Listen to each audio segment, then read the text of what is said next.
Hello everyone. सो आज हम लोग बिजनेस स्टडीज का चैप्टर 5 जो कि ऑर्गेनाइजिंग है वो करने वाले हैं। तो स्टार्ट करते हैं हम लोग ऑर्गेनाइजिंग। सो देखो, इससे पहले हमने प्लानिंग पढ़ लिया है कि प्लानिंग किसे कहते हैं, और दूसरा फंक्शन है हमारा ऑर्गेनाइजिंग। सो ऑर्गेनाइजिंग आखिर है क्या? तो अगर बहुत आसान शब्दों में यहाँ पे अगर कहा जाए कि ऑर्गेनाइजिंग किसे कहते हैं, तो जो भी ह्यूमन रिसोर्सेज या फिजिकल रिसोर्सेज एक ऑर्गेनाइजेशन में गोल को पूरा करने के लिए चाहिए होते हैं, वो सभी ऑर्गेनाइजिंग ही कहलाता है। ठीक है। Once the objectives and plans are laid down, management has to identify and establish productive relationship between various activities and resources for implementing the plan. In general words, organizing refers to arranging everything in orderly form and make the most efficient use of resources. तो जो भी resources है वो उसे क्या करना, एक तो ऑर्गेनाइज करना, अरेंज करना, और ये इंश्योर करना कि वो एफिशिएंट यूज हो सके जितने भी रिसोर्सेज हैं उसका। ठीक है। फिर उसके बाद है कि organising is the process of identifying and grouping the work to be perform. सबसे पहले हमें आइडेंटिफाई करना है कि काम क्या करने हैं। ठीक है। और उसे ग्रुप करना है, यानी कि सिमिलर नेचर के जो भी काम होंगे उसे एक पर्टिकुलर पार्ट में हमें ग्रुप करना है। Defining and delegating responsibility and authority for establishing relationship for the purpose of enabling people to work most effectively together in accomplishing objectives. So basically यहाँ पे ये है। अब देखो, ये जो डेफिनेशन है ये आगे ऑर्गेनाइजिंग के प्रोसेस को ही इस टेक्स्ट के फॉर्म में डाल दिया गया है। यानी सबसे पहला हमें आइडेंटिफाई करना है कि क्या करना है, और एक जैसे जो भी वर्क्स हैं उसे एक डिपार्टमेंट में डाल देना होता है। फिर ऑथोरिटी और रिस्पॉन्सिबिलिटी यहाँ पे रिलेशन देखना होता है कि काम सौंपना होता है कि कौन क्या काम करेगा और कौन किसको रिपोर्ट करेगा। ये पूरा का पूरा हमारा ऑर्गेनाइजिंग कहलाता है। अब इसी को आप देखो कि बांट दिया गया है क्या कि steps involve in the process of organising. तो सबसे पहला स्टेप क्या है? Identification and division of work. दूसरा है डिपार्टमेंटलाइजेशन, यानी पहले हमने क्या किया, आइडेंटिफाई किया है वर्क को कि कितने काम हैं, फिर डिवाइड कर दिया है काम को। फिर डिपार्टमेंट, यानी कि एक तरह के जो वर्क्स हैं उसे एक डिपार्टमेंट में डाल दिया। फिर असाइनमेंट ऑफ ड्यूटीज, कौन क्या काम करेगा ये असाइन करना। और फिर स्टैब्लिशिंग रिपोर्टिंग रिलेशनशिप कि कौन किसको रिपोर्ट करेगा, कौन किससे ऑर्डर लेगा। ये चार प्रोसेस हैं ऑर्गेनाइजिंग के। इसी को हम लोग डिफाइन भी कर सकते हैं, इसके डेफिनेशन में भी डाल सकते हैं। It refers to the process of identification and division of work and grouping of work and assigning the duties and also establishing reporting relationship among the senior and juniors, senior and subordinates. तो इसको हम लोग detail में पढ़ते हैं, identification and division of work. तो मैं यहाँ पे एक लेमन एग्जांपल या नॉर्मल एग्जांपल आपको दे रहा हूँ कि जैसे मान लेते हैं आपके घर में एक फंक्शन है, एक पार्टी आपने ऑर्गेनाइज की। सो अब आप सबसे पहले क्या करोगे, आइडेंटिफाई करोगे कि अरे काम क्या क्या है, पहले ये देख लो। तो काम आपने देखा क्या कि देखो पार्टी ऑर्गेनाइज करना है तो एक तो फूड एंड कैटरिंग से रिलेटेड काम है। ठीक है। फिर उसके बाद हमारा काम है लाइटिंग से रिलेटेड, डेकोरेशन से रिलेटेड। फिर हमारा और क्या क्या काम है, तो हमारा काम हो सकता है कि डीजे से रिलेटेड। ठीक है। फिर और क्या काम हो सकता है, तो गेस्ट को वेलकम करने से रिलेटेड हो सकता है। और फिर क्या काम हो सकता है कि न्यू ड्रेस परचेज करने जाने हैं उससे रिलेटेड हो सकता है। तो मल्टीपल काम है। सबसे पहले आपने आइडेंटिफाई कर दिया, और आइडेंटिफाई करने के बाद आपने क्या किया है, आप काम को डिवाइड कर रहे हो। सब काम आप खुद नहीं कर सकते, इसलिए आपने क्या किया, इस बड़े से काम को, एक फंक्शन ऑर्गेनाइज करना है, पार्टी ऑर्गेनाइज करनी है, तो आपने क्या किया कि आपने आइडेंटिफाई कर लिया कि क्या क्या काम होगा। अब सभी काम को बांट दिया, डिवाइड कर दिया छोटे छोटे टुकड़ों में। ठीक है। ये सभी काम पूरा फंक्शन वाला, अब यहाँ जैसे फूड वाला हो गया। ठीक है। ये हमारा ड्रेस परचेज करने जाना हो गया। ये हमारा डेकोरेशन से रिलेटेड काम हो गया, ये डीजे से रिलेटेड काम हो गया। इस तरीके से हमने क्या किया है, काम को बांट दिया है। अब जो भी काम एक जैसे होंगे इसका मतलब जैसे क्या हो गया कि अब हमने जो भी हमें फंक्शन में और हमने फंक्शन ऑर्गेनाइज किया था, तो उसमें हमें क्या करना है कि हमने यहाँ पे लोगों को हमें खाना खिलाना है। ठीक है। तो अब वो जो चीजें हैं, तो कौन कौन सा मेन्यू होगा, अब ये मेन्यू डिसाइड करना है क्या क्या होगा, क्या क्या आइटम्स होंगे। अब वो परचेज करने से रिलेटेड एक काम हो गया। ठीक है। अब जैसे मान लेते हैं कि एक पर्टिकुलर सब्जी ही है, तो सब्जी को कट भी करना होगा, है ना, सब्जी बनाने के लिए। इससे रिलेटेड जो भी मसाले लगेंगे वो हो गया। इसी से रिलेटेड और भी हमारा काम क्या होगा कि जितने भी डिशेस बनेंगे उसका नंबर्स क्या होगा, कितने कितने लोगों के लिए बन रहा है ये डिसाइड करना हो गया, ठीक है। फिर उसे पर्टिकुलर बना के सर्व करने का काम जो हो गया। अब ये सब काम जो है फूड एंड कैटरिंग से रिलेटेड है, जितना भी अभी मैंने आपको काम बताया ये सभी काम किस चीज से रिलेटेड है, फूड एंड कैटरिंग से रिलेटेड। सो इसे एक डिपार्टमेंट में डाल देंगे, फूड एंड कैटरिंग डिपार्टमेंट, है ना। डेकोरेशन, अब डेकोरेशन डेकोरेशन में मल्टीपल हो गया, अब जैसे स्टेज डेकोरेशन हो गया, है ना, हॉल डेकोरेशन हो गए। अब इन सभी डेकोरेशन से रिलेटेड कि कहाँ कहाँ हमारा जो मेन एंट्रेंस है वो डेकोरेट करना है, ठीक है। तो अब ये पर्टिकुलर डेकोरेशन से रिलेटेड अलग अलग काम है, ठीक है। अब उसके लिए डेकोरेशन आइटम्स लेके आना, ठीक है। फिर उसके लिए डिजाइन्स सेट करना, डिजाइन चूज करना। अब ये सब रिलेटेड एक पर्टिकुलर फील्ड से है, सो उसे डेकोरेशन वाले फील्ड में डाल दिया। तो इसे ही डिपार्टमेंटलाइजेशन कहा जाता है, जब हम ये छोटे छोटे काम को, सिमिलर नेचर के वर्क को एक पर्टिकुलर डिपार्टमेंट में डाल देते हैं तो उसे डिपार्टमेंटलाइजेशन कहा जाता है। उसी तरह से ऑर्गेनाइजेशन भी करती है, प्रोडक्शन से रिलेटेड जितने भी काम है उससे प्रोडक्शन डिपार्टमेंट में डाल दी। एम्प्लॉयज से रिलेटेड एम्प्लॉयज को हायर करना, सैलरीज देना, उसके ग्रीवेंसेस को मीट करना, इन सभी से रिलेटेड जो काम होता है एचआर में डाल देती है, ह्यूमन रिसोर्स वाले डिपार्टमेंट में डाल दिया जाता है। प्रोडक्ट को सेल करवाने से रिलेटेड एडवर्टाइजिंग वगैरह हो गया, ठीक है, ये सभी चीजें एक डिपार्टमेंट में डाल देती है, मार्केटिंग डिपार्टमेंट में। तो यही डिपार्टमेंटलाइजेशन कहलाता है। अब ये किस किस बेसिस पे डिपार्टमेंट्स बांटा जा सकता है, तो on the basis of function, काम के आधार पे ये बांटा जा सकता है, क्या क्या वर्क हो रहा है।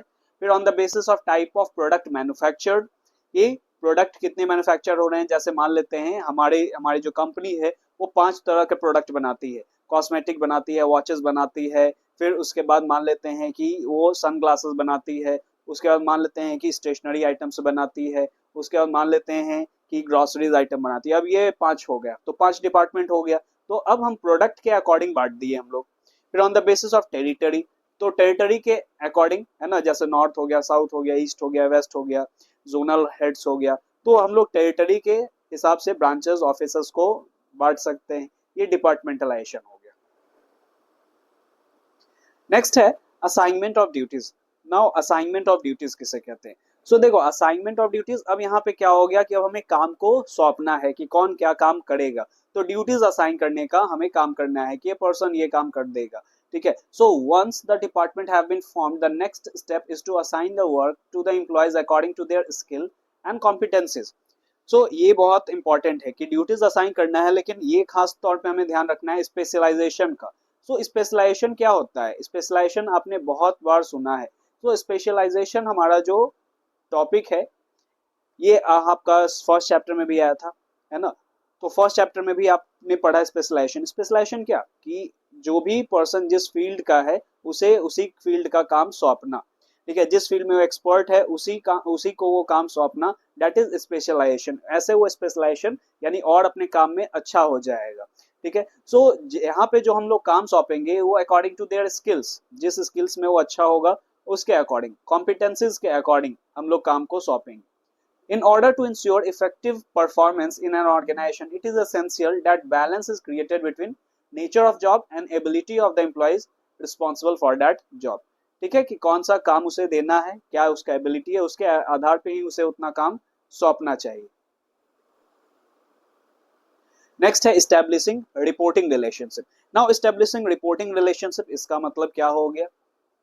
सो इसका मतलब बेसिकली एस्टैब्लिशिंग रिपोर्टिंग रिलेशनशिप का मतलब ये हो रहा है कि अब कौन किससे ऑर्डर लेगा और किसको रिपोर्ट करेगा, ये यहाँ पे तय करना, ठीक है, कि कौन किसको रिपोर्ट करेगा। अब ये 4 लोग इस पर्सन के अंडर आ रहे हैं, तो अब ये जो भी काम करेंगे इस पर्सन को रिपोर्ट करेंगे, इसी से ऑर्डर लेंगे, इसी को रिपोर्ट करेंगे। सो ये बेसिकली क्या हो गया, इसके मल्टीपल हेड्स नहीं हो रहे हैं, ठीक है। सो यहाँ पे क्या हो गया कि एस्टैब्लिशिंग रिपोर्टिंग रिलेशनशिप भी तय होगा, कौन किसका सीनियर है, कौन सबॉर्डिनेट है, कौन किस ग्रुप में आता है, ये सभी चीजें। तो ये 4 हमारा क्या हो गया, मेनली प्रोसेस हो गया ऑर्गेनाइजिंग का।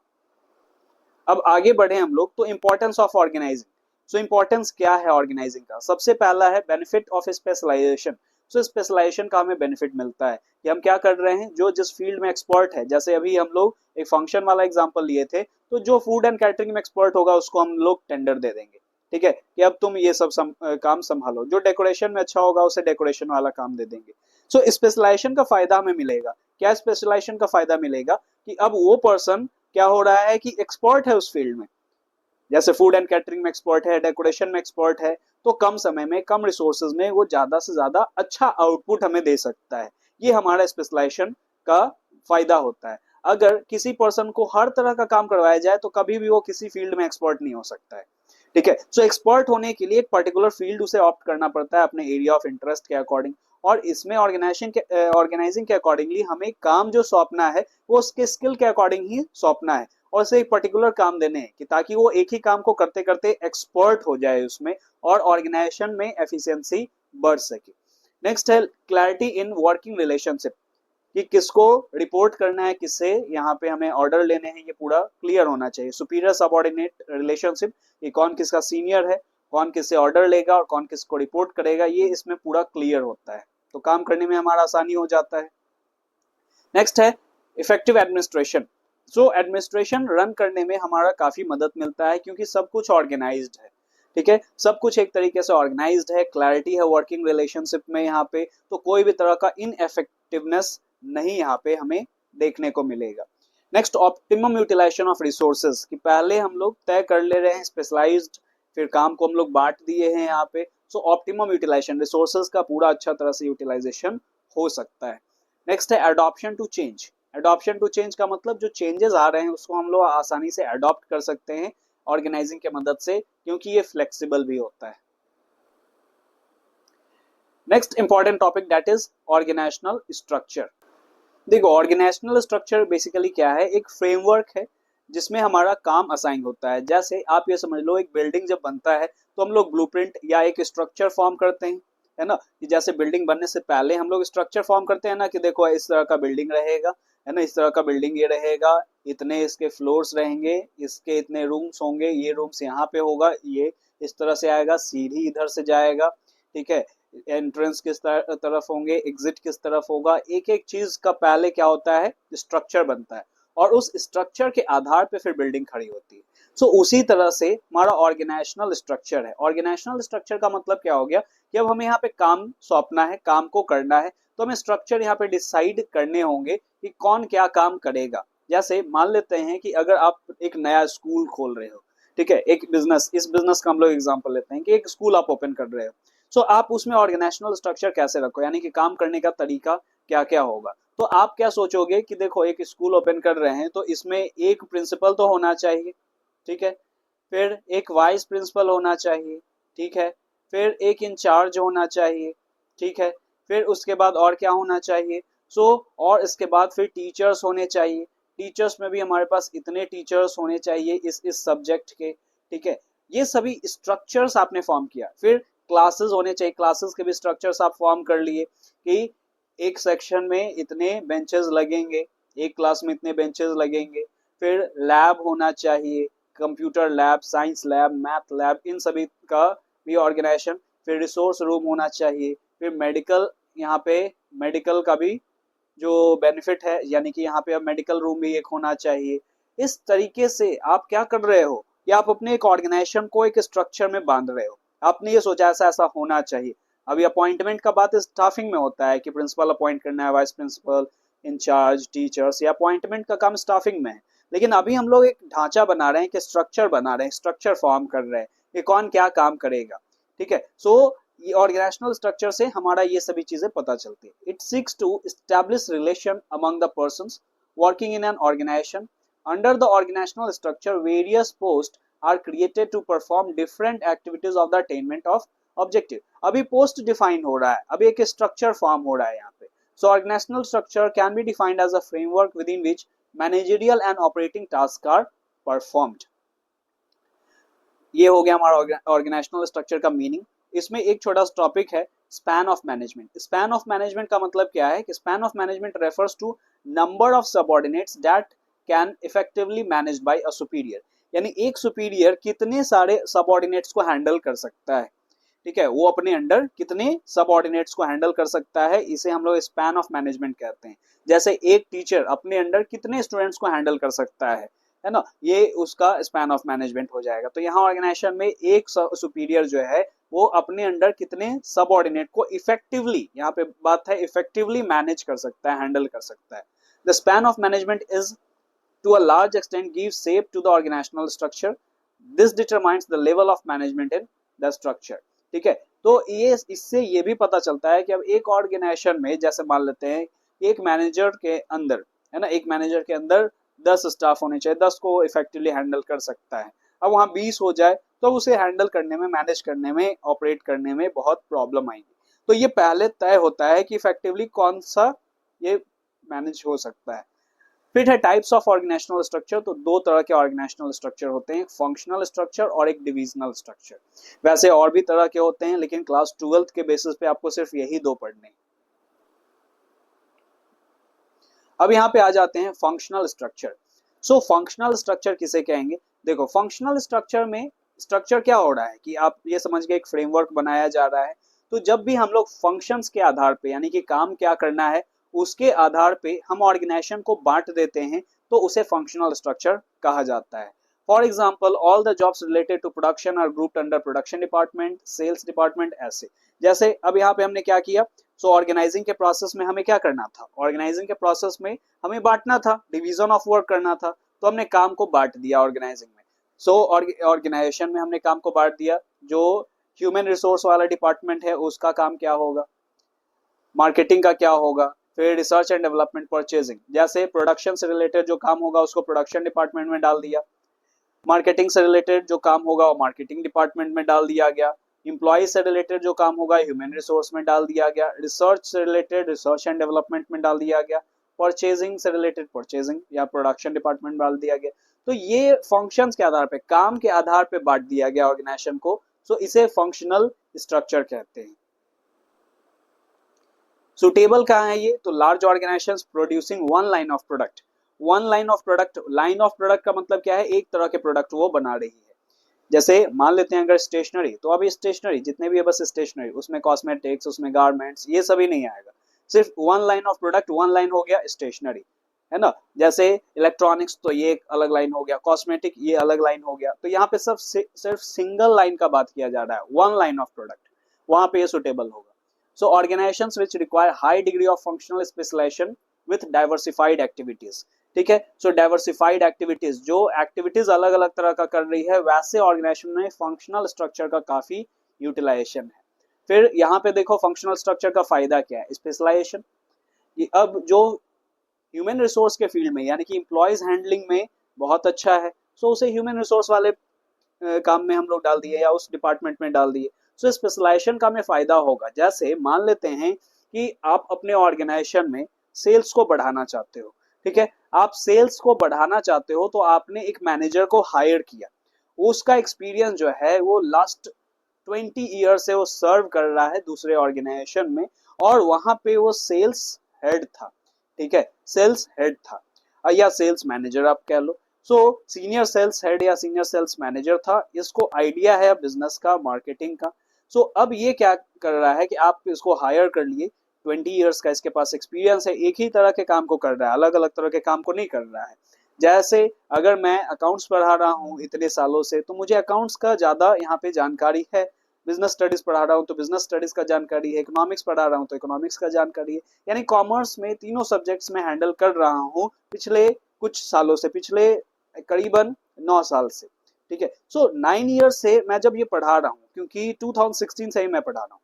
सो अब ये एक बेसिकली आप यहाँ पे देखो कि जब मैं यहाँ तक, और मैं जो टॉपिक्स को आपको एक्सप्लेन कर रहा हूँ या जो भी एग्जांपल्स ले रहा हूँ, अगर मुझे सोशल साइंस अगर पढ़ाने के लिए बोल दिया जाए, साइंस बोल दिया जाए पढ़ाने, मैथ्स बोल दिया जाए, तो मैं उसमें एफिशिएंट बिल्कुल नहीं होगा, ठीक है। और लेकिन अगर क्लास में अगर बोल दिया जाए कि सर आप अकाउंट्स पढ़ा दो, सर आप बिजनेस स्टडीज का ये चैप्टर पढ़ा दो, मैं इजीली पढ़ा दूंगा।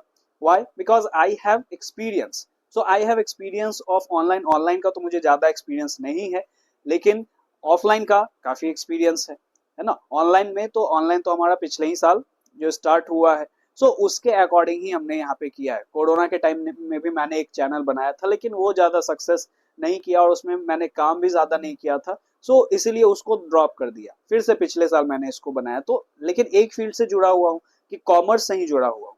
सो इससे स्पेशलाइजेशन का फायदा मिलता है। जिस तरह का प्रेजेंटेशन आप देख रहे हो मेरे वीडियोस में, जिस तरह के नोट्स आप देख रहे हो या पिक्चर्स में ऐड कर रहा हूँ, तो ये स्पेशलाइजेशन का फायदा है कि वो चीजें आ पा रही है ना। अदरवाइज अगर मैं नहीं पढ़ाते रहता है या न्यू कमर होता, तो उस तरह से मैं इसको प्रेजेंट नहीं कर पाता। नेक्स्ट है coordination is established. Coordination establish होता है। कोऑर्डिनेशन कैसे एस्टैब्लिश होता है? तो अब कोऑर्डिनेशन बेसिकली क्या हो गया, अलग अलग डिपार्टमेंट्स है, जैसे मान लेते हैं सेल्स और प्रोडक्शन। सो अगर मान लेते हैं कि ऑर्गेनाइजेशन में जो एक टारगेट है, वो टारगेट फिक्स हुआ क्या कि हमें 30% सेल्स बढ़ाने, तो 30% सेल्स बढ़ाने हैं तो 30% प्रोडक्शन भी तो बढ़ाना पड़ेगा। ठीक है, मान लेते हैं कि हमें प्रोडक्ट को बढ़ाना पड़ेगा, तो प्रोडक्शन डिपार्टमेंट से सेल्स डिपार्टमेंट क्या कर लिया, बात कर लिया कि देखो हमारा ऐसा ऐसा है और हमें इतने सेल्स बढ़ाने, हमारे पास इतने प्रोडक्ट पहले से हैं, तो आपको इतना प्रोडक्शन करने की जरूरत है। सो ये हमारा क्या होगा, कोऑर्डिनेशन स्टैब्लिश हो पाता है इससे। नेक्स्ट है helps in increasing managerial efficiency. जो मैनेजर्स है उसके एफिशिएंसी को बढ़ाने का भी ये काम करता है, क्योंकि अब उसे एक तरह के काम करने हैं।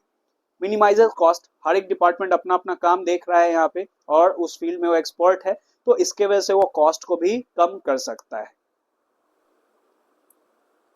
डिसएडवांटेज इसका क्या है कि इग्नोरेंस ऑफ ऑर्गेनाइजेशनल ऑब्जेक्टिव।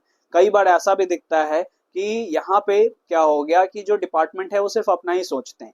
जैसे मान लो कि एक मैच खेला जा रहा है, एक फुटबॉल ग्राउंड है, उसमें मैच खेला जा रहा है और इसमें जो एक प्लेयर है ना, वो एक टीम से जो खेल रहा है तो वो सिर्फ अपने ही पास बॉल रखा हुआ है और वो सोच रहा है, इसका अपना गोल है कि मुझे यहाँ पे 3 गोल तो करने ही करने हैं, 3 गोल करना है मुझे।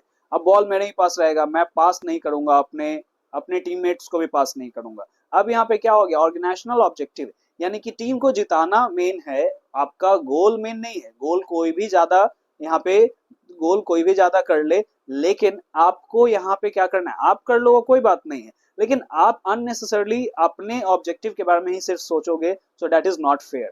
ठीक है, सो कभी कभी ऐसा फंक्शनल स्ट्रक्चर के साथ हो जाता है। नेक्स्ट है difficulty in interdepartmental coordination.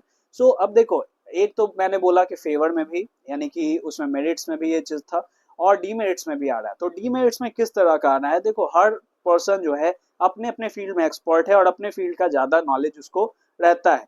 सो इसके वजह से कोऑर्डिनेशन दूसरे फील्ड से करने में उसे प्रॉब्लम्स आती है। जैसे मैंने 12th में 11th 12th में यानी 10th के बाद 11th में भी मैंने कॉमर्स लिया और कॉमर्स से ही रिलेटेड मैंने अभी तक यहाँ पे जो भी मेरा डिग्री है, एमकॉम मैंने कर लिया, बीएड कर लिया है, नेट कर लिया है। सो ये सभी जो मैंने कर लिया ये सिर्फ एक ही फील्ड से है। सो मुझे इस फील्ड का काफी नॉलेज है, इस फील्ड का जानकारी है। अब आप देखो कि अगर मान लेते हैं कि साइंस वाले हैं, मेरे कोई यहाँ पे एक कलीग है, वो साइंस से है और मैं कॉमर्स से हूँ। सो कोऑर्डिनेट करने में कुछ एक पर्टिकुलर टास्क दिया गया तो एक दूसरे को कोऑर्डिनेट करने में प्रॉब्लम आएगा, क्योंकि ये साइंस बैकग्राउंड से और मैं कॉमर्स बैकग्राउंड से, तो इसके वजह से प्रॉब्लम्स आ सकती है। सो उसी तरह से ऑर्गेनाइजेशन में भी जो एचआर फील्ड का है वो हो सकता है कि प्रोडक्शन फील्ड के बातों को ना समझे, प्रोडक्शन फील्ड से रिलेटेड वहाँ पे बातों को ना समझे। अक्सर हम लोग के साथ ऐसा होता है स्कूल्स वगैरह में या बहुत जगह पे अगर हम लोग यहाँ पे पढ़ाते हैं, अधिकतर स्कूल्स में होता है कि अब जो सीनियर्स होते हैं, अब अलग अलग जैसे मैं स्कूल्स में पढ़ा चुका हूँ तो उसमें मैंने ये ऑब्जर्व किया कि अब जैसे प्रिंसिपल है तो प्रिंसिपल का बैकग्राउंड कभी वो सोशियोलॉजी बैकग्राउंड का है ना, कभी वो साइंस बैकग्राउंड का है। तो अब ये बैकग्राउंड इसका कुछ और है और इसे कॉमर्स के बारे में नहीं पता है। अब ये कुछ यहाँ पे क्या बोल रहा है कि आप ना सर क्लास ले लो, आप इतने समय का ही क्लास ले लो, अकाउंट्स में क्या ही पढ़ाना होता होगा। सो अकाउंट्स में आप ना आधा घंटे का क्लास ले लो आप अकाउंट्स में। ठीक है, और इधर फिजिकल एजुकेशन को ना, फिजिकल एजुकेशन जरूरी है, इससे मैं 1 घंटे का क्लास ले देता हूँ। अब बेसिकली क्या हो रहा है कि अब वो जिस बैकग्राउंड से, उसे ये नहीं पता है कि अकाउंट्स में है क्या पढ़ना, अकाउंट्स क्या चीज है उसे ये नहीं पता। अब वो अपने अकॉर्डिंग रूल बना देता है, फिर इस तरीके से कोऑर्डिनेट करने में प्रॉब्लम आता है कि आपने तो ये क्या कर दिया है, मुझे तो समझ में ही नहीं आ रहा है ये चीजें। सो ये प्रॉब्लम्स हो सकती है। नेक्स्ट है hurdle in complete development. So complete development, क्योंकि अब यहाँ पे क्या है कि each employee specialises only in small part of whole job. So complete development में यहाँ पे प्रॉब्लम्स आती है। जैसे मान लेते हैं कि एक टीम में आप काम कर रहे हो, उस टीम में आप बहुत एफिशिएंसी से काम कर रहे हो, लेकिन वो एक छोटा सा हिस्सा है, काम इतना बड़ा है। अब इसमें सबका काम बांटा हुआ है कि इसे इतना, इसे इतना, इसे इतना। तो अब सभी अगर अपने काम को अच्छे से करेंगे तभी फिर क्या हो पाएगा, कंप्लीट डेवलपमेंट हो पाएगा। अदरवाइज आपने बेस्ट काम किया, और यहाँ पे ये डिपार्टमेंट फेल हो जाए। मैंने बेस्ट प्रोडक्ट बना दिया है, अब सेल्स डिपार्टमेंट फेल हो रहा है उसको सेल्स करवाने में, so it's not my fault, अब इसमें कंप्लीट डेवलपमेंट नहीं हो पाएगा। सो ये भी प्रॉब्लम्स इसमें देखने को मिलता है। नेक्स्ट है डिविजनल ऑर्गेनाइजेशनल स्ट्रक्चर। सो डिविजनल स्ट्रक्चर क्या है कि जब हम ऑर्गेनाइजेशन को प्रोडक्ट लाइन के अकॉर्डिंग हम लोग जब बांटते हैं उसे हम लोग क्या कहते हैं, डिविजनल स्ट्रक्चर कहते हैं। जैसे मान लेते हैं एक ऑर्गेनाइजेशन, हमारा ऑर्गेनाइजेशन मल्टीपल प्रोडक्ट्स में डील कर रहा है, जैसे कॉस्मेटिक्स हो गया, गारमेंट्स हो गया, फुटवेयर हो गया, इलेक्ट्रॉनिक्स हो गया। सो इस तरह यहाँ पे क्या हो रहा है, ये अलग अलग डिपार्टमेंट्स में अलग अलग यहाँ पे प्रोडक्ट लाइन में डील कर रहा है, कॉस्मेटिक्स, गारमेंट्स, फुटवेयर, इलेक्ट्रॉनिक्स। सो इस तरह से 4 तरह के प्रोडक्ट हैं, तो सभी चारों प्रोडक्ट का अलग अलग फंक्शनल स्ट्रक्चर होगा, चारों प्रोडक्ट का अलग अलग फंक्शनल स्ट्रक्चर होगा। जैसे गारमेंट का अपना human resource, marketing, research and development, purchasing, उसी तरह से कॉस्मेटिक का भी होगा, फुटवेयर भी होगा, इलेक्ट्रॉनिक का भी अलग होगा। ऐसा नहीं है कि कंपनी एक है, मान लेते हैं ये कंपनी रिलायंस है और रिलायंस के अंडर ये सभी तरह के प्रोडक्ट्स हैं, सो इसमें कॉमन ह्यूमन रिसोर्स डिपार्टमेंट होगा, कॉमन मार्केटिंग होगा, common research and development, common purchasing, ऐसा बिल्कुल नहीं होगा। ठीक है, तो यहाँ पे क्या है कि डिविजनल स्ट्रक्चर, जब हम लोग ऑर्गेनाइजेशन को प्रोडक्ट लाइन के अकॉर्डिंग हम लोग बांट देते हैं, that is divisional structure. Suitable कहाँ होगा, तो जहां पे हम लोग मल्टीपल प्रोडक्ट लाइन में डील कर रहे हैं, मल्टीपल प्रोडक्ट लाइन में डील करेंगे तो वहां पे रिक्वायर्ड होगा। एडवांटेज क्या है, क्विक डिसीजन मेकिंग। अब कॉस्मेटिक को गारमेंट्स वाले से कुछ पूछना नहीं है, गारमेंट्स वाले को यहाँ पे इलेक्ट्रॉनिक वाले से कुछ पूछना नहीं है, सब अपना काम कर सकते हैं, तो डिसीजन मेकिंग क्विक होगा। Divisional results can be assessed, so अब सबका अपना अपना प्रॉफिट और लॉस होगा, सबका सेपरेट, इलेक्ट्रॉनिक्स का अपना होगा, कॉस्मेटिक का अपना होगा। नेक्स्ट है ग्रोथ एंड एक्सपेंशन, आसानी से ग्रोथ और एक्सपैंड किया जा सकता है, यहाँ पे न्यू डिविजन्स को लाया जा सकता है ना, क्योंकि सबके लिए अलग अलग है। So it facilitates growth and expansion as new divisions can be added without disturbing existing department, बिना कोई एग्जिस्टिंग डिपार्टमेंट, जो पुराने डिपार्टमेंट्स थे उसको डिस्टर्ब किए हुए नया यहाँ पे फॉर्म किया जा सकता है। डिसएडवांटेज में आ गया conflict to allocation of funds, पैसे को एलोकेट करने में। अब देखो ना कि ह्यूमन रिसोर्स 4 अगर मेरा प्रोडक्ट लाइन है तो चारों के लिए अलग ह्यूमन रिसोर्स डिपार्टमेंट, चारों के लिए अलग मार्केटिंग डिपार्टमेंट, उसमें जितने प्रोफेशनल्स होंगे उसमें सभी प्रोफेशनल्स को हायर करने के लिए हमारे पास पैसे चाहिए, उसको मैनेज करने के लिए पैसे चाहिए। तो अब जो रिलायंस जैसे एक पर्टिकुलर एक कंपनी है, तो किसको दे, वो किसमें कैसे कैसे वो डिस्ट्रीब्यूशन करेगी, कैसे कैसे डिस्ट्रीब्यूशन करेगी कि कॉस्मेटिक्स को कितना दे दे, गारमेंट्स को कितना दे दे, इलेक्ट्रॉनिक्स को कितने पैसे एलोकेट कर दे, क्योंकि ये तो एक कंपनी है। अब ये फंड्स को कैसे एलोकेट कर रही है, कैसे अलग अलग को दे रही है, इसका थोड़ा सा कभी कभी कॉन्फ्लिक्ट्स आने लगता है। नेक्स्ट है इंक्रीज इन कॉस्ट, ऑब्वियसली कि 4 अगर हमारा प्रोडक्ट लाइन है तो 4 तरह के हमारे यहाँ पे मार्केटिंग मैनेजर्स या marketing department, human resource department, production, sales, सभी का अलग अलग हमें रखना पड़ेगा, तो कॉस्ट तो बढ़ेगा ही। नेक्स्ट है ऑर्गेनाइजेशनल इंटरेस्ट इग्नोर, सो कभी कभी ऐसा भी होता है कि ये डिपार्टमेंट सिर्फ अपना इंटरेस्ट देखते हैं और ऑर्गेनाइजेशन के इंटरेस्ट को वो इग्नोर कर देते हैं, है ना। ऑर्गेनाइजेशनल का इंटरेस्ट है कि सभी ग्रो करे एक साथ, लेकिन ऐसा अधिकतर नहीं हो पाता है। नेक्स्ट हमारा है formal organisation. Now formal organisation किसे कहते हैं, देखो फॉर्मल ऑर्गेनाइजेशन को एक एग्जांपल समझते हैं। तो सिंपल सा बात है कि ये डिजाइन होता है टॉप लेवल मैनेजमेंट से, मैनेजमेंट जब इसको डिजाइन करता है ये एक पर्टिकुलर ऑर्गेनाइजेशन में, तो इसे फॉर्मल ऑर्गेनाइजेशन कहते हैं। जैसे अगर रिपोर्टिंग रिलेशनशिप या कम्युनिकेशन चैनल है, ये डिफाइन ऑर्गेनाइजेशन कर रही है एक स्कूल में, तो स्कूल में अब जैसे प्रिंसिपल है पहला, फिर उसके बाद वाइस प्रिंसिपल है, उसके बाद इंचार्ज है ना, इंचार्ज है, उसके बाद फिर टीचर्स हैं, इस तरह से हैं, और प्रिंसिपल से भी ऊपर है एकेडमिक हेड, ठीक है, एकेडमिक हेड। सो एकेडमिक हेड या डायरेक्टर हो गया, फिर प्रिंसिपल हो गया, फिर वाइस प्रिंसिपल, फिर इंचार्ज और फिर टीचर्स। अब यहाँ पे जो भी फॉर्मल यहाँ पे चैनल चलेगा, फॉर्मल चैनल्स का मतलब क्या हो गया, अब जैसे मान लेते हैं किसी स्टूडेंट्स को कुछ प्रॉब्लम हो गई, सो पहले किसके पास जाएगा, वो टीचर के पास चला जाएगा, ठीक है। टीचर्स फिर अगर इससे खुद नहीं सॉल्व हो पाए इंचार्ज को बताएगा, ये नहीं तो फिर वाइस प्रिंसिपल, फिर वाइस प्रिंसिपल नहीं तो प्रिंसिपल, और बहुत ज्यादा सीरियस हुआ देन एकेडमिक हेड, जबकि वहां तक जाता नहीं है, फॉर्मल चेन को फॉलो किया जाता है। जब भी कोई यहाँ पे बातें आती हैं या नोटिस डिक्लेयर किया जाता है, तो अब जैसे एकेडमिक हेड ने नोटिस जारी किया, प्रिंसिपल को दिया, प्रिंसिपल ने उसे आगे क्या किया, फॉरवर्ड किया, फिर वाइस प्रिंसिपल को, फिर इंचार्ज, फिर टीचर्स, और उसके बाद स्टूडेंट्स तक पहुंचता है। सो ये एक फॉर्मल चेन है, ठीक है, जो कि ऑर्गेनाइजेशन के द्वारा तय होता है। So it specifies clearly the boundary of authority and responsibility, and there is a systematic coordination among various activities to achieve organizational goal. So it is deliberately designed, जानबूझ के ये डिजाइन किया जाता है, इंटेंशनली ये डिजाइन किया जाता है टॉप लेवल मैनेजमेंट के द्वारा, ताकि सब कुछ क्लियर रहे हमारा। नेक्स्ट है clarifies who has to report whom, किसको रिपोर्ट करना है।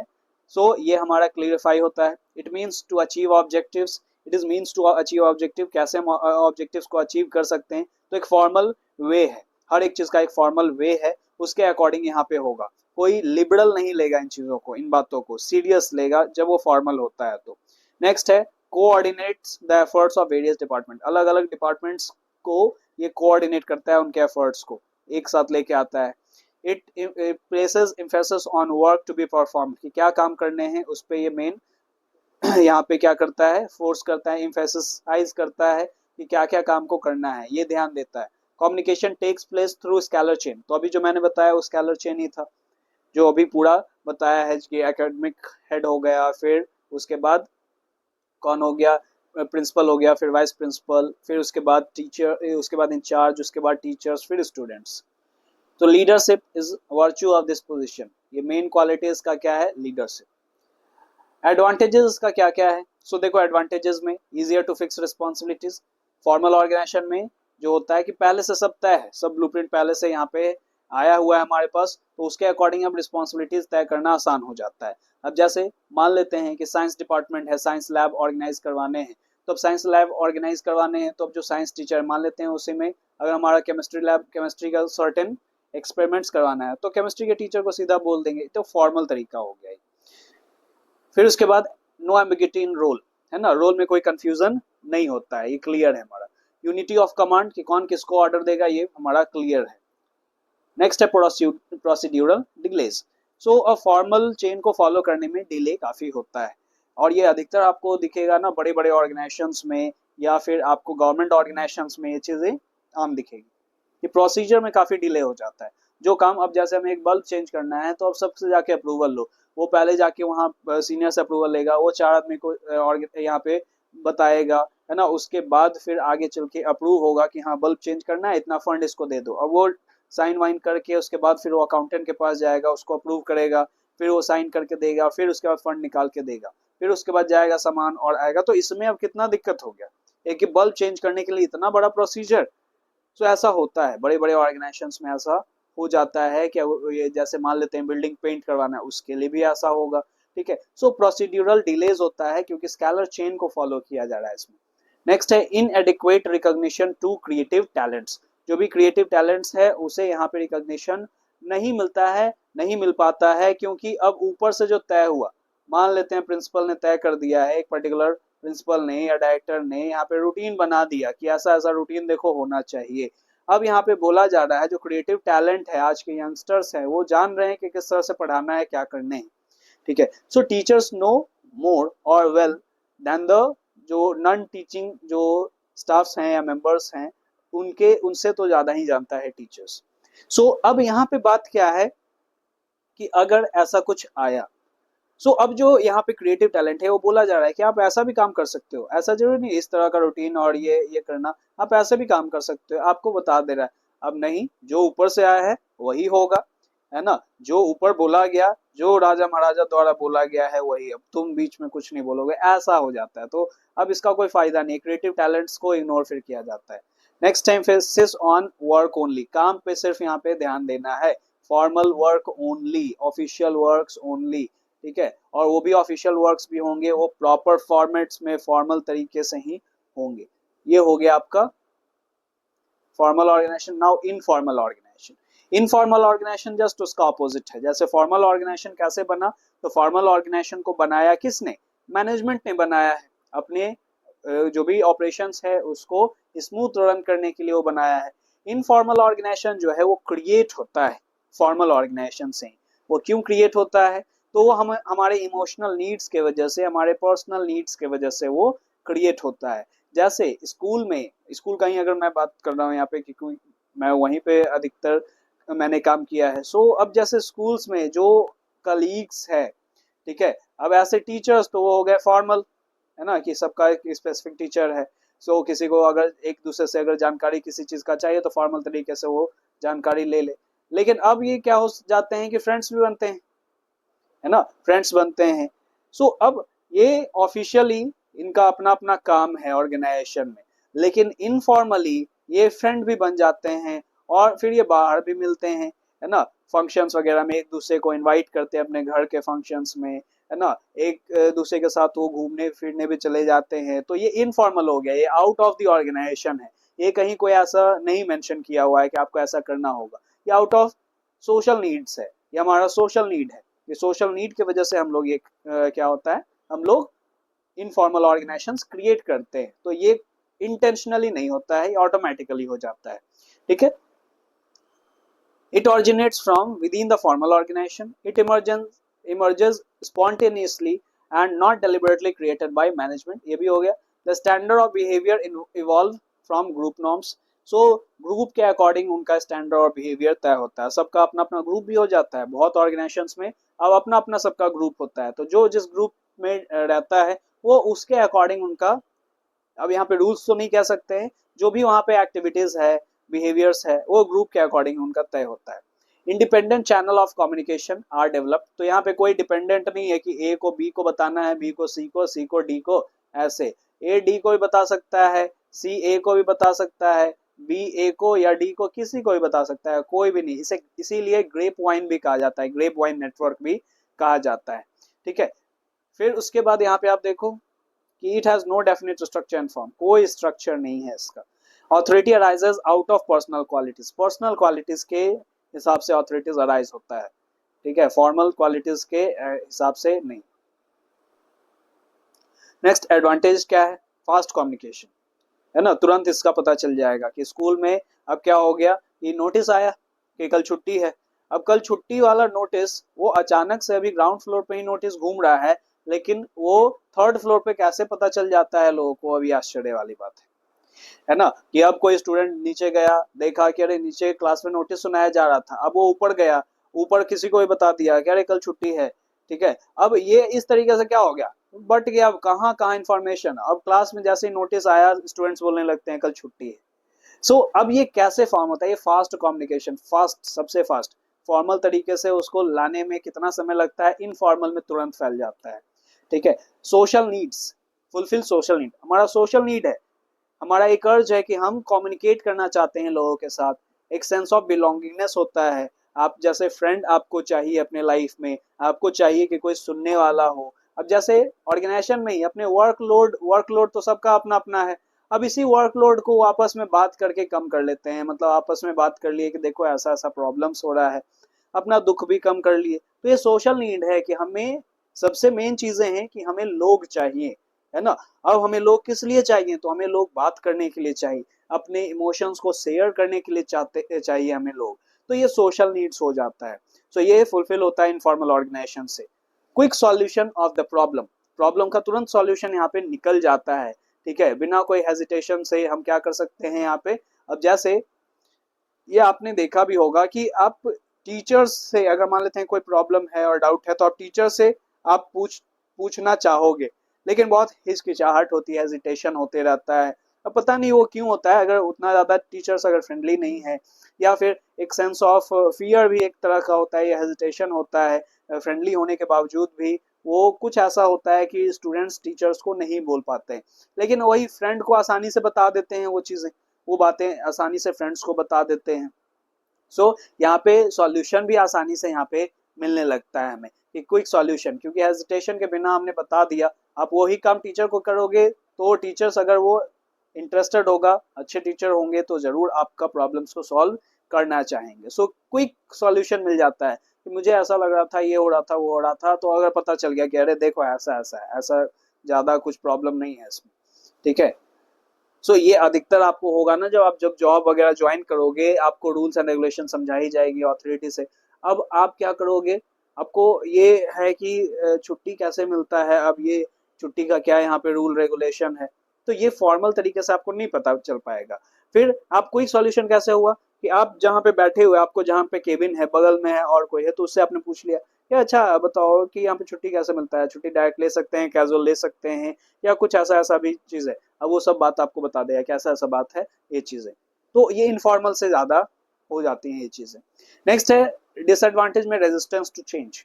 चेंज लाने में काफ़ी प्रॉब्लम होता है, क्योंकि इनफॉर्मल ऑर्गेनाइजेशन एक ग्रुप भी फॉर्म करता है, और उस ग्रुप में अब चेंज लाना काफ़ी यहाँ पे प्रॉब्लम्स हो जाता है कि ये ग्रुप सोचता है कि मेरा ग्रुप टूटे नहीं, है ना। सो इसलिए जो भी चेंज होता है ये क्या होता है कि अब नहीं अगर चाह रहे हैं कि ऐसा कुछ आए तो डिवॉल्ट कर देंगे। नेक्स्ट है क्रिएट्स र्यूमर। अफवाहें बहुत तेजी से फैलती हैं, जैसे न्यूज फैला यहाँ पे कि कल छुट्टी है वाला न्यूज फैल गया, अगर वो अफवाह हुआ तो, है ना, कि अब क्या हुआ कि पियून मान लेते हैं या स्टाफ जो है वो नोटिस लेके क्लास में एंटर ही किया है ना, नीचे वाले क्लास में। अब वो बच्चा नीचे गया था पानी वानी लेने के लिए गया, अब वो देख लिया कि नोटिस जा रहा है, उसने ऐसे ही सोच लिया कि अरे कल छुट्टी होगा, ठीक है। अब छुट्टी होगा, वो हल्ला कर दिया छुट्टी है छुट्टी है छुट्टी है, पूरा क्लास में बात फैल गया कि कल तो छुट्टी है। और जैसे ही क्लास में आया तो क्लास में अब ये बोला जा रहा है, मतलब जैसे ही क्लास में नोटिस लेके आया है तो बच्चे लोग जोर से बोल रहे हैं कि कल छुट्टी है।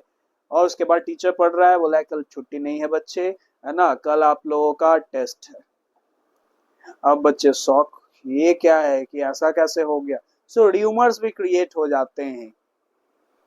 नेक्स्ट है लैक ऑफ स्पेशलाइजेशन। र्यूमर्स अधिकतर जो होता है ना, तो कॉलोनीज में जो होता है कि कुछ ऐसे लोग होते हैं जो चुगलखोर लोग हैं कि यहाँ से यहाँ तक वो बात को फैला रहे हैं, है ना। सो वो भी क्या हो गया कि र्यूमर्स फालतू का, कुछ ऐसा था नहीं कि ऐसा ऐसा बच्चा को हम करते हुए देखे हैं, वो यहाँ जा रहा था, ऐसा कर रहा था, वैसा कर रहा था। सो र्यूमर्स, तो उसके लिए कोई जल्दी प्रूफ भी नहीं होता है, वो ऐसे ही वो फैल जाता है। लैक ऑफ स्पेशलाइजेशन, इसमें कोई स्पेशलाइजेशन नहीं है ना। अब जैसे फ्रेंड ही बन रहे हो किसी से, तो उसमें कोई स्पेशलाइजेशन है क्या कि अच्छा तुमको खाना बनाना आता है तो तुम मेरे दोस्त बन सकते हो, अच्छा तुम्हें बास्केटबॉल खेलना आता है तो तुम मेरे दोस्त बन सकते हो। ऐसा बेसिकली वहां पे नहीं होता है। तुम दोस्त बन सकते हो, तुम दोस्त हो, उसके लिए कोई अब पर्टिकुलर क्वालिटी और फीचर का होना जरूरी नहीं है। नेक्स्ट बहुत इंपॉर्टेंट कॉन्सेप्ट डेलीगेशन। ये इस चैप्टर का दी मोस्ट इंपॉर्टेंट क्वेश्चन है डेलीगेशन, और इसके साथ एक और आएगा डिसेंट्रलाइजेशन। तो डिसेंट्रलाइजेशन के बारे में थोड़ा सा तो आपने पढ़ा है प्रिंसिपल्स ऑफ मैनेजमेंट में। सो देखो डेलीगेशन आखिर किसे कहते हैं। सो डेलीगेशन का मतलब क्या हो गया, it refers to entrustment of responsibility and authority to another and creation of accountability for performance. तो काम को सौंपना, ऑथोरिटीज को ट्रांसफर करना, इसे डेलीगेशन कहते हैं। जैसे मान लेते हैं कि एक सीनियर है, उसने अपने काम को सौंप दिया, यानी कि यहाँ अथॉरिटी दे दिया आपने जूनियर को, ठीक है। सो अथॉरिटी दे दिया, मान लेते हैं कि एक पर्सन है, एक हेड है, उसने उसके जो जूनियर हैं, जैसे ये ए हो गया और नीचे है बी। सो बी को अब ये कुछ अथॉरिटी दे के चला गया कि ठीक है ये थोड़ी देर तक ये संभाल लेना ना। जैसे मान लेते हैं क्या हो गया कि ये बैंक्स में आप देखोगे, मान लेते हैं यहाँ पे कैश काउंटर है, ठीक है। कैश काउंटर, यहाँ पे एक पर्सन बैठा हुआ है, यहाँ पे एक पर्सन है, यहाँ पे एक पर्सन पर्सन है। तो अब इसे मान लेते हैं कि अगर एक छोटा सा ब्रेक चाहिए, ठीक है, इसका सर दर्द कर रहा है, या टी ब्रेक चाहिए, या वॉशरूम जाना चाहता है, तो अब ये से चाहिए, तो ये अब क्या बोलेगा इस बगल वाले को, है ना, कि थोड़ा सा इसको देख लीजिएगा ना, थोड़ा सा संभाल लीजिएगा, इसको थोड़ा सा मैनेज कर लीजिएगा। तो अब इसके पास ऑथोरिटी आ गया, ठीक है। मान लेते हैं ये अभी फ्री है, या फिर कोई और पर्सन होगा तो उसे ये बोल दिया कि थोड़ा सा यहाँ पे बैठ जाओ, और जो भी आएगा, अब कैश काउंटर है ये, तो अब यहाँ पे ये तो एम्प्टी तो रहेगा नहीं। सो अब ये काम यहाँ पे सौंप के गया थोड़ी देर के लिए कि आप कर दीजिएगा, अब देख लीजिएगा थोड़ा देर। तो ऑथोरिटी भी उसके पास आ गया कि अब वो क्या हुआ कि पैसे भी लेगा, वो कलेक्ट करके सब कुछ करके वो फिर रख देगा, यानी कि ऑथोरिटी उसको दे दिया गया उस समय। अब वो ऑथोरिटी वो अपना साइन करके वहां पे रिसीव कर लिया, ठीक है। सो ये डेलीगेशन, डेलीगेशन का मतलब कि ऑथोरिटी को ट्रांसफर करना। सो इसमें इसके तीन एलिमेंट्स होता है, authority, responsibility and accountability. Authority, responsibility and accountability क्या हो गया, ऑथोरिटी का मतलब power to take decision, decision लेने का जो पावर होता है दैट इज ऑथोरिटी। रिस्पॉन्सिबिलिटी एक दायित्व है कि उस काम को करने का जो दायित्व है वो आ गया, है ना, रिस्पॉन्सिबिलिटी। अकाउंटेबिलिटी आंसरेबिलिटी होता है, यानी जवाबदेही, हम काम करने के लिए जवाबदेह हैं, आंसरेबल हैं, सो वो हो जाता है अकाउंटेबिलिटी।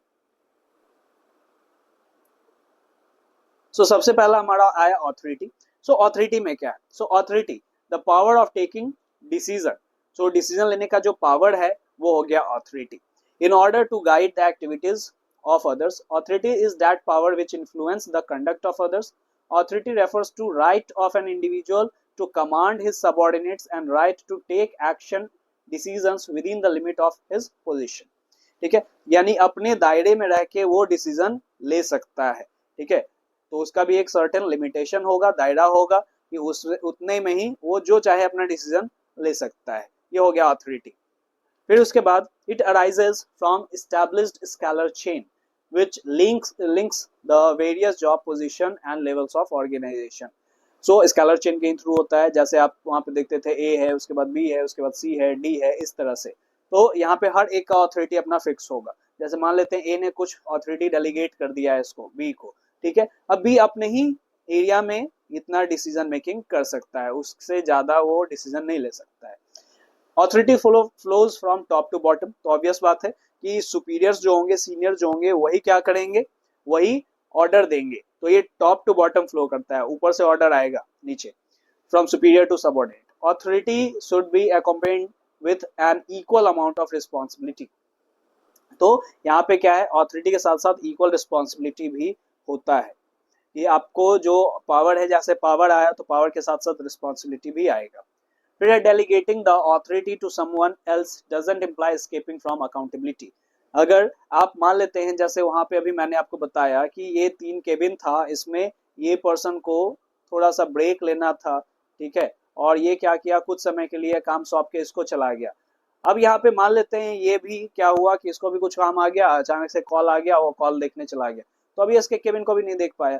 तो अब यहाँ पे हुआ क्या, अरे अब यहाँ पे कैश मान लेते हैं कि यहाँ पे लाइन लग गया, लोगों का भीड़ लग गया है। अब यहाँ पे किसी लोगों ने मैनेजर को कंप्लेन कर दिया कि आपके यहाँ पे 3-3 केबिन है, एक भी केबिन में लोग नहीं बैठे हुए हैं, ठीक है। अब यहाँ पे क्या हो गया कि इस केबिन का वो कंप्लेन किया, कि मान लेते हैं ये सी केबिन का कंप्लेन कर दिया वो, तो सी केबिन का जब ये कंप्लेन कर दिया, तो अब यहाँ पे बात समझो कि क्या हो गया कि मैनेजर आएगा, अब वो किसको देखेगा, किसको पूछेगा, सी को पूछेगा। तो सी ये नहीं बोल सकता अरे मैं तो बी को काम सौंप के चला गया था। आप आंसरेबल आप खुद हो, क्योंकि ए ने आपको काम सौंपा है, ए मान लेते हैं हेड है, तो ए ने आपको काम सौंपा है, so you are only answerable. So answerable यहाँ पे आप किसी को ऑथोरिटी दे दी आपने, तो अकाउंटेबल सिर्फ आप ही होगे उस काम को करने के लिए। नेक्स्ट है रिस्पॉन्सिबिलिटी। सो रिस्पॉन्सिबिलिटी क्या हो गया, obligation of a subordinate to properly perform the assign duties. कि ड्यूटीज जितना असाइन किया गया है उसको करने के लिए आप ही रिस्पॉन्सिबल हो, यहाँ पे that is responsibility. When superior issue order, it becomes responsibility of subordinate to carry it out. It flows upward. तो ये upward, आपको अगर काम सौंपा गया है, आप किसके लिए रिस्पॉन्सिबल होगे, आप अपने सीनियर के लिए। So it flows upward. Responsibility without adequate authority leads to discontent and dissatisfaction in a person. So authority के बिना, यहाँ पे क्या बोला गया, responsibility without authority.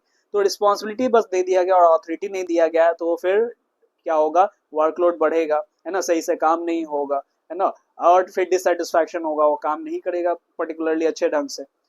If more authority is granted it could get misused, if more responsibility is given it may make a person ineffective. एक ये भी बात है, ज्यादा अगर ऑथोरिटी पावर दे दिया गया, पावर का मिसयूज हो सकता है, और ज्यादा रिस्पॉन्सिबिलिटी दे दिया तो बर्डन ज्यादा बढ़ जाएगा, तो फिर क्या होगा, काम सही ढंग से नहीं होगा। नेक्स्ट है हमारा अकाउंटेबिलिटी। सो अकाउंटेबिलिटी का मतलब क्या हो गया, जवाबदेही, कि आप आंसरेबल किसको हैं। सो यहाँ पे क्या बोला गया कि it is an obligation to carry out responsibility to give report about one performance to superior, it flows upward. Generally यहाँ पे एक चीज है कि अकाउंटेबिलिटी जो है वो फ्लो नहीं करता है, सबसे पहला ये बात है। तो यहाँ फ्लोज अपवर्ड, यहाँ पे अब जैसे मान लेते हैं, ये इसलिए यहाँ पे बोला गया, जैसे आपको जो मैंने एग्जांपल दिया था, तो ये हो गया बी और ये हो गया सी। सो ए ने वर्क सी को दिया था, तो सी जो होगा ए को अकाउंटेबल होगा, तो इस केस में इसका जो काम था वो कभी भी अकाउंटेबिलिटी जो है वो मूव नहीं करेगा। लेकिन अब यहाँ पे क्या होगा, बी इसको अकाउंटेबल होगा, क्योंकि सी ने बी को भी काम सौंप दिया था, ठीक है। सो बी यहाँ पे अकाउंटेबल हो जाए, इसीलिए फ्लो अपवर्ड बोला गया। लेकिन आप एग्जाम में लिखना यहाँ पे क्या कि ये फ्लो नहीं करता है। ये जो अपवर्ड फ्लो का है ये डिटेल्ड कॉन्सेप्ट है, डीप कॉन्सेप्ट है, जो आप डिटेल में अगर लिखोगे तो आप समझाओगे भी कि किसको वो अकाउंटेबल होगा, ठीक है, जिसके द्वारा काम सौंपा गया है उसी को अकाउंटेबल होगा, ठीक है, उसी को जवाबदेही होगा। लेकिन अब एक बात है, ये ट्रांसफर नहीं होता है, ये अपवर्ड तो फ्लो करता है लेकिन अकाउंटेबिलिटी कभी भी ट्रांसफर नहीं हो सकता। ऑथोरिटी ट्रांसफर होता है, उसी को डेलीगेशन कहते हैं, लेकिन अकाउंटेबिलिटी ट्रांसफर नहीं होता है। और ट्रांसफर और फ्लो में डिफरेंस है। फ्लो का मतलब अब क्या हो गया, जैसे अब यहाँ पे आप तीनों का एग्जांपल अच्छे से समझ सकते हो कि ए है, बी है और सी है। सो ए ने सी को काम सौंपा है या ऑथोरिटी दे दिया, तो ऑथोरिटी इसको मिल गया है। सी डी को भी क्या कर सकता है, ऑथोरिटी ट्रांसफर कर सकता है, डेलीगेट कर सकता है। लेकिन रिस्पॉन्सिबल सी अब किसको होगा, ये ए को रिस्पॉन्सिबल होगा, यानी ये अपने काम को करने के लिए रिस्पॉन्सिबल है। दूसरा ये क्या है, ए को जवाबदेह होगा, आंसरेबल होगा, चाहे उसने डी को काम सौंप दिया है लेकिन आंसरेबल हमेशा सी ही होगा। तो यहाँ पे अकाउंटेबिलिटी ट्रांसफर नहीं हुआ। ऐसा नहीं है कि डी अब ए को रिपोर्ट करेगा, ए को रिस्पॉन्सिबल होगा, नहीं, ऐसा नहीं होगा। तो यहाँ पे फ्लो तो कर रहा है अपवर्ड, लेकिन ट्रांसफर नहीं किया जा सकता है अकाउंटेबिलिटी, यह ध्यान रखना है। So authority can be delegated by superior to his subordinate, but accountability is absolute and can never be delegated. ये ध्यान में रखना है कि अकाउंटेबिलिटी कभी भी डेलीगेट नहीं होता है। ये बहुत इंपॉर्टेंट टॉपिक है, ये आपका केस बेस्ड क्वेश्चंस में आ सकता है या एमसीक्यू में आ सकता है। Even when a superior delegated his authority to subordinate, he continues to be accountable to his own superior. ये मैंने आपको मल्टीपल एग्जांपल से बता दिया। तो इसका क्या फायदा है, रिडक्शन इन एग्जीक्यूटिव्स वर्कलोड। अब जिसने काम सौंपा है उसका काम क्या होगा, कम हो जाएगा। नेक्स्ट है उसका जो वर्कलोड है वो कम हो जाएगा। फिर है एम्प्लॉयज डेवलपमेंट। सो जिसको हम काम सौंप रहे हैं वो नए काम को सीखेगा भी, तो उसका डेवलपमेंट होगा। Quick and better decision are possible. अब हम अपने इतने सारे लोड को क्या किए हैं, बांट दिए हैं कि देखो ये काम तुम संभाल लेना, ये काम तुम संभाल लेना। अब आप आसानी से अच्छे डिसीजन मेकिंग आप कर पाओगे, आप उलझोगे नहीं, क्योंकि आपने काम सौंप दिया। जैसे मान लेते हैं स्टार्टिंग में हमने फंक्शन का एग्जांपल लिया था कि आपके घर में पार्टी या फंक्शन है। सो अब पार्टी और फंक्शन का एग्जांपल जो हमने लिया, तो उसमें आप देखो, उसमें हमने क्या किया, सबको अपना काम सौंप दिया था, फूड एंड कैटरिंग वाले को। अब मुझे वहां पे कोई प्रॉब्लम नहीं है, डिसीजन मेकिंग में कोई यहाँ पे टेंशन नहीं है, डिसीजन मेकिंग आसानी से हो सकता है, ठीक है, क्योंकि मैंने सबको अपना अपना काम सौंप दिया है। तो अब कोई सब चारों तरफ से अगर पूछ रहा है कि इसका ये देख लें, इसका ये देख लें, तो आप आसानी से हैंडल कर सकते हो। लेकिन खुद अगर आप ले लेते काम यहाँ पे कि हाँ मुझे ही फूड का भी काम करना है, कैटरिंग का भी काम करना है, डेकोरेशन का भी, लाइटिंग का भी, तो इम्पॉसिबल है वो, ठीक है। High moral of subordinates. High moral of subordinates, जो एम्प्लॉयज है वो यहाँ पे मोटिवेटेड होंगे, उनका हौसला बुलंद रहेगा। नेक्स्ट है better coordination. Better coordination, coordinate करना आसान है क्योंकि डेलीगेट हो चुका है ऑथोरिटी। Next decentralisation. अब देखो डिसेंट्रलाइजेशन जो है, ये कॉन्सेप्ट आप प्रिंसिपल्स ऑफ मैनेजमेंट में पढ़ चुके हो, तो डेलीगेशन और डिसेंट्रलाइजेशन एक जैसा ही लगता है। So decentralisation refers to delegation of authority throughout all levels of organisation. Delegation जो था वो सिर्फ हमारा इमीडिएट सबऑर्डिनेट और सीनियर्स में था।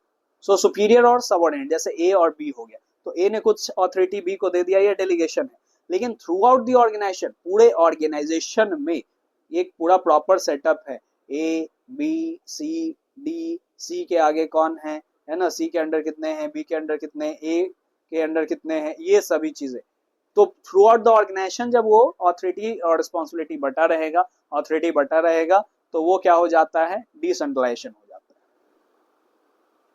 तो सेंट्रलाइजेशन का मतलब पावर इन वन हैंड और डिसेंट्रलाइजेशन का मतलब डिस्पर्सल ऑफ पावर, तो अमंग अदर्स। तो आप जैसे ये जो पिक्चर है, तो इस पिक्चर में बहुत अच्छे से आप देख सकते हैं पूरे ऑर्गेनाइजेशन में काम सौंप दिया गया है। और डेलीगेशन जो था इमीडिएट ए बी को सौंपा है, बस इतना ही हमारा ये डेलीगेशन हो गया। डिसेंट्रलाइजेशन का क्या फायदा है, तो देखो मोर ओवर फायदा सेम ही है। Develop initiative among subordinate, subordinate अपना वो इनिशिएटिव ले सकता है। डिसीजन मेकिंग क्विक होगा, काम अलग अलग बट गया है। Relieves the top executives from excess workload. So अब क्या हो गया, काम अलग अलग बट गया है तो वर्कलोड कम होगा टॉप लेवल का। मैनेजरियल डेवलपमेंट, सो अब हम जिसको काम सौंप रहे हैं वो फ्यूचर मैनेजर्स के लिए प्रिपेयर भी होगा, आगे के नए नए काम करने को सीखेगा भी।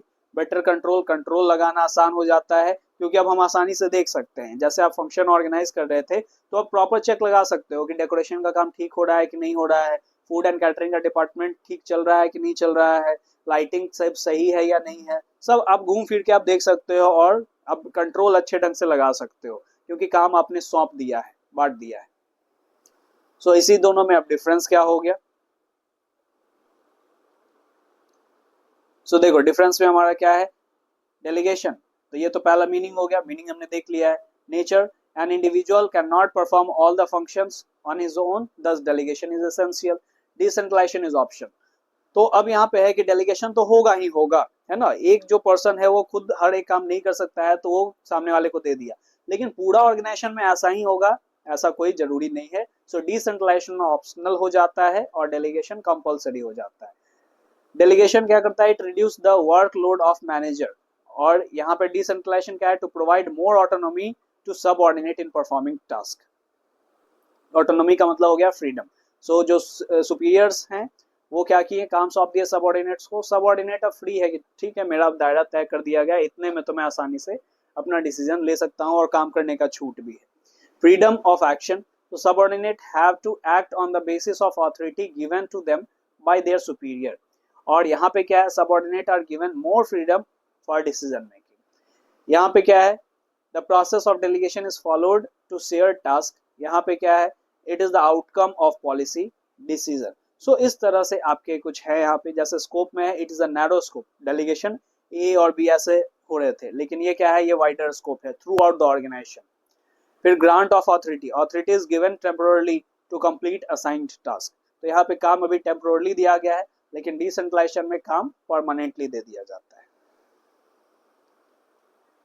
सो आपका ऑर्गेनाइजिंग जो चैप्टर है वो पूरा एक वीडियो में कवर हो चुका है, इसको आप वन शॉट भी कह सकते हो। सो अप्रॉक्सीमेट हमारा 56-57 मिनट्स में ये कवर हो गया, अराउंड 1 आवर में कवर हो गया। सो इस तरह से हमारा और भी वीडियोस आते रहेगा। आपको कोई भी टॉपिक्स अगर पहले चाहिए तो आप बोल सकते हो, ठीक है, कमेंट में आप मेंशन कर दो, मैं उसके लिए वीडियो बना दूंगा। Okay, thanks for watching, thank you everyone.